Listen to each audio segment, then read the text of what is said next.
Le pouvoir du silence, présenté par l'école de la vie.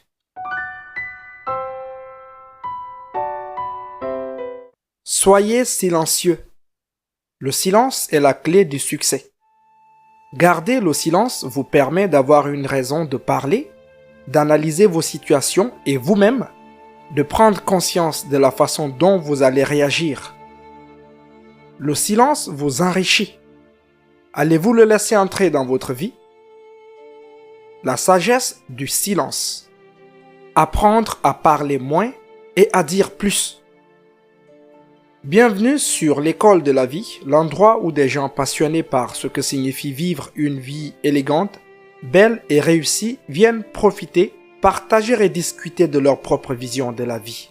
Si vous n'êtes pas encore abonné, vous ratez quelque chose.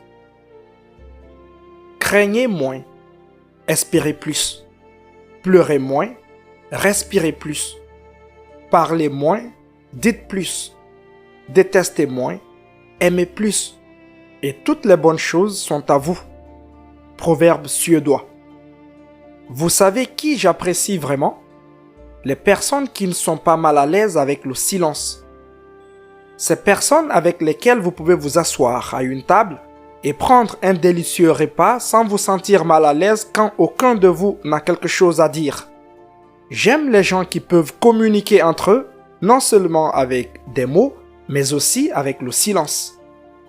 Je me souviens être sorti dîner un soir avec 2 de mes amis les plus proches, mais aussi avec 7 autres personnes que nous venions de rencontrer. Et pendant que nous étions là, j'ai remarqué que cette personne ne pouvait pas s'arrêter de parler. Je veux dire, elle ne pouvait tout simplement pas.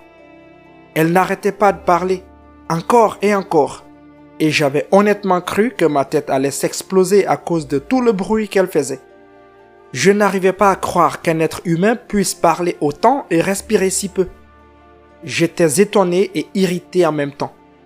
Elle parlait tellement et si fort, mais ses mots semblaient si vides de sens.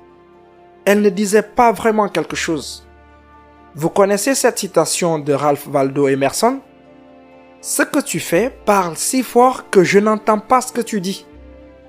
Eh bien, c'est exactement ce que je ressentais. Je l'entendais parler, mais je ne comprenais pas un mot de ce qu'elle disait. Non pas parce qu'elle parlait une langue étrangère, mais parce qu'elle ne disait pas vraiment quelque chose. C'est ce que nous faisons. Souvent, nous parlons et parlons sans vraiment dire quoi que ce soit. C'est peut-être parce que nous voulons sentir que nous sommes entendus et que les gens reconnaissent notre présence et notre existence. Mais est-ce vraiment la bonne façon de procéder? Ne serait-il pas plus sage de parler moins et de dire plus, tout en s'immergeant dans ces moments de silence et en leur permettant d'être simplement là? Les sages parlent parce qu'ils ont quelque chose à dire. Les fous parce qu'ils doivent dire quelque chose. Ça vient de Platon. Il me semble que souvent nous parlons juste pour ne pas nous taire, en pensant que le silence est quelque chose dont il faut avoir honte, quelque chose à éviter. Mais ce n'est pas le cas. Il n'y a rien de mal au silence. Je ne sais pas comment nous avons acquis cette idée que le silence est gênant et qu'il faut l'éviter à tout prix. On a dit que c'est l'espace entre les barreaux qui retient le tigre. Et c'est le silence entre les notes qui fait la musique. C'est à partir du silence, ou de l'écart, ou de cet espace entre nos pensées, que tout se crée, y compris notre propre félicité. Ça vient de Wayne Dyer. La sagesse du silence. Apprendre à parler moins et à dire plus. Le silence est un cadeau précieux. Dans cet espace entre nos mots, c'est là que nous nous trouvons. Lorsque l'esprit est calme, lorsqu'il n'y a pas de pensée ni de mots à dire, nous pouvons entendre notre propre cœur nous parler. Nous pouvons entendre notre propre âme et notre propre intuition. Herman Melville a une très belle citation qui explique exactement ce que je veux dire. La seule et unique voix de Dieu est le silence. Lorsque nous nous permettons d'être silencieux, d'inspirer et d'expirer sans avoir besoin de nous forcer à dire un autre mot ou à penser une autre chose, C'est à ce moment-là que nous pouvons entendre notre voix intérieure, notre cœur et notre intuition.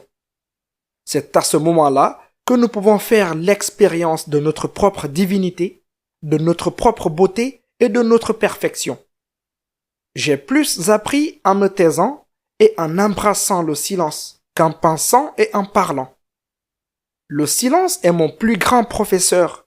Il chuchote des choses à mon oreille et m'aide à connaître des choses que je ne pourrais découvrir nulle part ailleurs.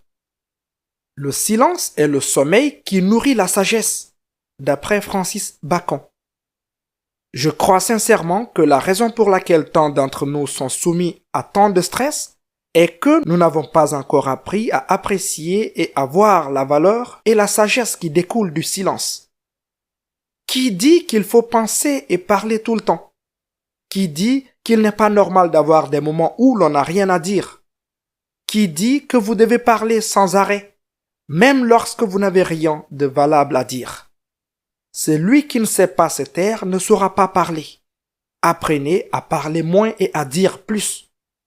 Lorsque vous utilisez vos mots, utilisez-les parce qu'ils égayeront la journée de quelqu'un et parce qu'ils apprendront aux gens quelque chose de précieux. N'utilisez pas les mots pour le simple plaisir de les utiliser. Utilisez-les parce que vous avez quelque chose à dire. Beaucoup de paroles sont la cause du danger. Le silence est le moyen d'éviter le malheur. Le perroquet bavard est enfermé dans une cage. Les autres oiseaux, sans parole, volent librement autour d'eux. La semaine dernière, lorsque votre patron vous a demandé votre avis sur une question, vous avez répondu que vous n'en aviez pas. Mais à l'intérieur de vous, vous débordiez d'opinion. Aujourd'hui, il a décidé de suivre l'idée de votre collègue et vous regrettez de ne pas lui avoir fait part de la vôtre. Hier, votre voisine vous a fait part de sa frustration au sujet de son fils adolescent qui sortait tard le soir. Vous avez croisé son fils le soir même et l'avez grondé en lui révélant ce que sa mère vous avait dit. Malheureusement, elle vous en veut d'être intervenue et vous regrettez de ne pas avoir gardé le silence. Il est peut-être difficile de savoir quand parler. La conscience de soi, la perspicacité et l'empathie sont les clés pour prendre la bonne décision.